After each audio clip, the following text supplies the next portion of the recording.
She tested him by dressing plain, never guessing he was rich enough to change her life. She stood in front of the mirror one last time, pulling off her diamond earrings and replacing them with simple studs. Maya Richardson had done this before. 3 times, actually. 3 men who'd sworn they loved her, who'd promised forever, only to vanish the moment they realized her family's wealth came with expectations, responsibilities, and a media spotlight that never blinked. This time would be different. This time, she'd know the truth before her heart got involved. The dating app had matched them 2 weeks ago. Daniel Cooper. His profile showed a warm smile, kind eyes, and a bio that mentioned teaching history at a public high school and volunteering at a community center on weekends. No luxury cars in the background. No yacht photos. Just a man standing in front of a used bookstore, holding a coffee that probably cost $2. Maya slipped into a plain cotton dress she'd bought from a discount store specifically for occasions like this. She pulled her hair into a simple ponytail, left her designer handbag in the closet, and grabbed an old canvas tote instead. Her phone buzzed. Still on for tonight? There's this amazing taco truck near the park. Best al pastor in the city, I promise. She smiled despite herself. A taco truck. Her last date had taken her to a Michelin-star restaurant and spent the entire evening talking about his investment portfolio. Wouldn't miss it, she typed back. The park was busy with evening joggers and families. Maya spotted Daniel immediately. He was already there, sitting on a bench, and when he saw her, his face lit up in a way that made something flutter in her chest. Maya. Hey, I hope you're hungry. I may have already ordered us way too much food. He stood, and she noticed his jeans were worn at the knees, his shirt was clean but clearly had seen better days. Everything about him screamed genuine, normal, real. They sat on the grass, and Daniel spread out the tacos between them like a feast. So, full disclosure, I looked up your law firm online after you mentioned where you work. Pretty impressive. How does a paralegal end up at Morrison & Associates? Maya's chest tightened. She'd lied about her job. In reality, her family owned Morrison & Associates, one of the largest corporate law firms in the state. But she'd learned that leading with the truth meant never knowing if someone wanted her or her money. Just lucky, I guess. Right place, right time. She bit into her taco, and Daniel was right. It was incredible. These are amazing. How did you find this place? Miguel, the owner, his daughter is in my class. 10th grade American history. Brilliant kid, but her family's struggling. I've been tutoring her after school, and Miguel insists on paying me in tacos. Daniel laughed, but there was something deeper in his eyes. I keep telling him he doesn't need to pay me at all, but he's proud. Says his tacos are worth more than money anyway. He's not wrong. Maya watched him as he talked about his students, the way his whole face changed when he described a breakthrough moment when a struggling kid finally understood the civil rights movement. There was no pretense here. No performance. Just genuine passion. You really love teaching, she said softly. I really do. Though I'll admit, there are hard days. We lost our arts program last year due to budget cuts. Broke my heart watching those kids lose something they loved. He paused, looking almost embarrassed. Sorry, I don't mean to get heavy on a first date. Tell me about you. What made you want to go into law? Maya felt the weight of her deception settling on her shoulders. She wanted to tell him everything. But not yet. Not until she was sure. They talked until the sun set and the park lights flickered on. Daniel walked her to her car, an older Honda she'd borrowed from her assistant specifically for this purpose.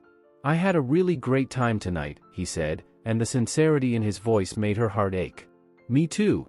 Would you maybe want to do this again? Fair warning, my dates are pretty low-key. I'm more of a farmer's market and free museum day kind of guy than fancy restaurants. That sounds perfect, Maya said, and she meant it.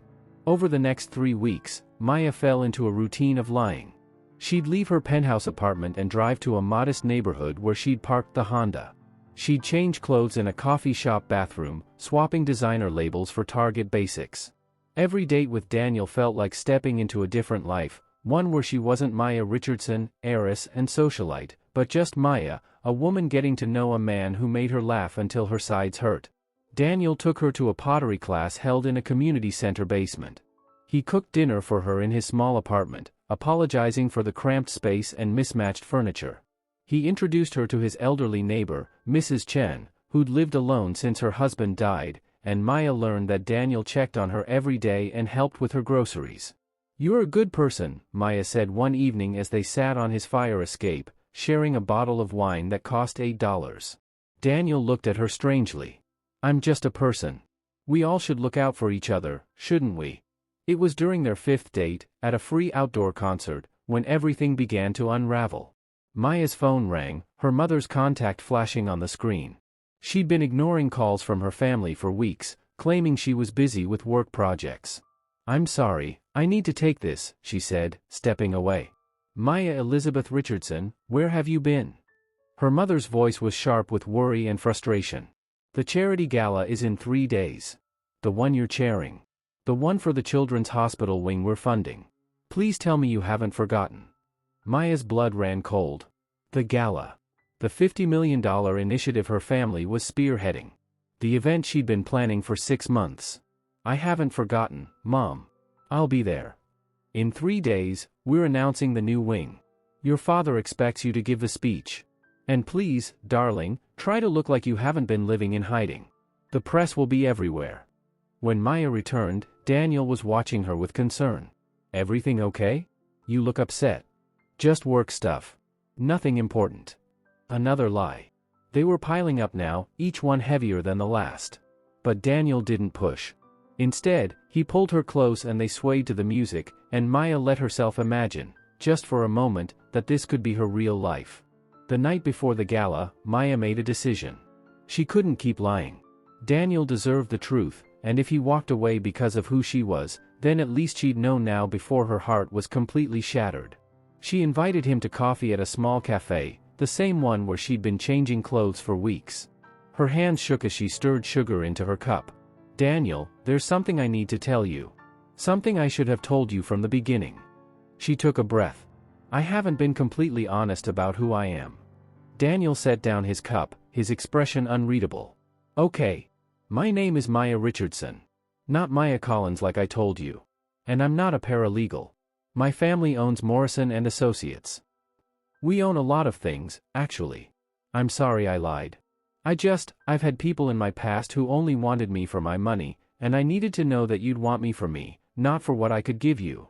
The words tumbled out in a rush. "Tomorrow night, there's a charity gala. A big one. I'm supposed to be there, giving a speech about a hospital wing my family is funding. And I want you to come with me.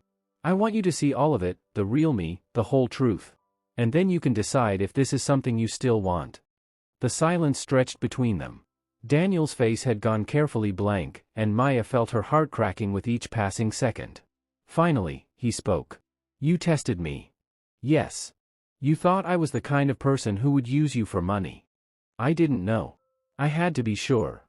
Daniel stood up slowly, and Maya prepared herself for him to walk away. Instead, he pulled out his wallet and dropped a 20 on the table. "The gala tomorrow. What time should I pick you up?" Maya's head snapped up. "You're not angry?" "Oh, I'm angry," Daniel said quietly. "I'm angry that the world made you feel like you had to lie to protect yourself. I'm angry that people have hurt you so badly that you couldn't trust me with the truth. But I'm not angry at you, Maya. I'm sad for you." He reached out and took her hand. "I fell for the woman who laughed at my terrible jokes and helped Mrs. Chen carry her groceries up 4 flights of stairs. I fell for the woman who cried during that documentary about the kids who started the recycling program. The money doesn't change any of that. So yes, I'll go to your gala. And you can introduce me as your boyfriend who teaches high school history and lives in a shoebox apartment, and if anyone has a problem with that, they can take it up with me." Maya felt tears streaming down her face. "I don't deserve you." "Yeah, well, I don't deserve someone who tips taco truck owners $100 when she thinks I'm not looking. Guess we're even." The next evening, Maya stood in front of her mirror again, but this time she was putting the diamond earrings back on. Her gown cost more than Daniel probably made in 3 months, and for a moment, she felt that familiar shame. When Daniel arrived to pick her up, he wore a rented tuxedo that fit him perfectly. He stared at her penthouse with wide eyes, taking in the floor-to-ceiling windows and the view of the city sparkling below. "So this is home," he said softly. "This is where I live," Maya corrected. "Home is wherever I feel like I can be myself. Lately, that's been with you." The gala was everything Maya had both loved and hated about her world. Crystal chandeliers, champagne fountains, women dripping in jewels and men discussing portfolios. She watched Daniel take it all in, wondering if this would be the moment he realized they were from different worlds. Her mother approached, elegant and commanding in silk. "Maya, darling, who is your guest?" "Mom, this is Daniel Cooper." "Daniel, my mother, Catherine Richardson." Daniel extended his hand with genuine warmth. "Mrs. Richardson, it's wonderful to meet you. Maya has told me so much about the work your family does." Her mother's eyebrows rose slightly, but she shook his hand. "And what is it you do, Mr. Cooper?" "I teach American history at Jefferson High School." There was a pause. Maya held her breath. Then her mother smiled, and it was genuine. "A teacher. How wonderful. My late father was a teacher. He always said it was the most important work anyone could do." She turned to Maya. "Your speech is in 10 minutes, dear. Don't be nervous. You've worked hard on this." As her mother walked away, Daniel squeezed Maya's hand. "See? Not so bad."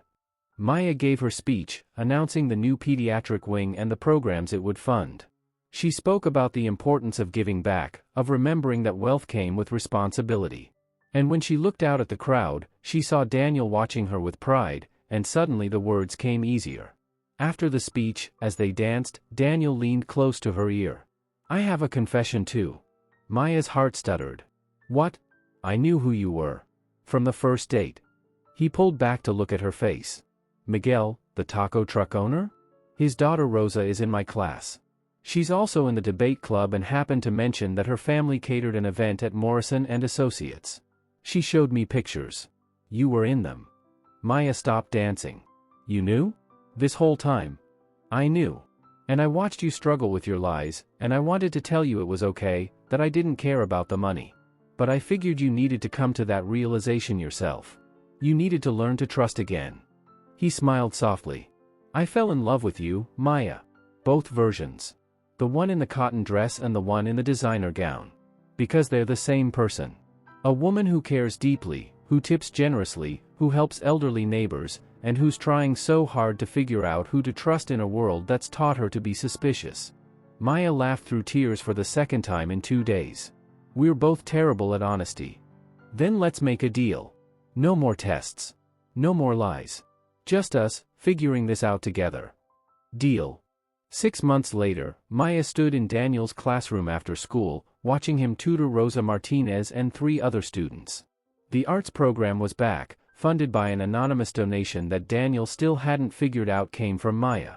Mrs. Chen had a new apartment in a building with an elevator, courtesy of a random lottery win that Maya had arranged. And Miguel's taco truck now had a permanent spot at the weekly farmers market downtown, thanks to a permit that mysteriously got fast-tracked through City Hall. Daniel looked up and saw her watching. "Hey, you're early. I brought dinner. Tacos from Miguel's." He says hi. The students gathered their things and left, calling out goodbyes. When they were alone, Daniel pulled Maya close. "You know, I've been thinking," he said. "Maybe it's time you moved some of your stuff into my shoebox apartment." "That shoebox apartment you complained about? The one with the leaky faucet? Well, maybe we could look at upgrading. Together. Something that's ours." He paused. "Unless you think a high school teacher and an heiress is too weird a combination." Maya kissed him softly. "I think we're the perfect combination. You keep me grounded, and I keep you in tacos. Sounds like a fair trade."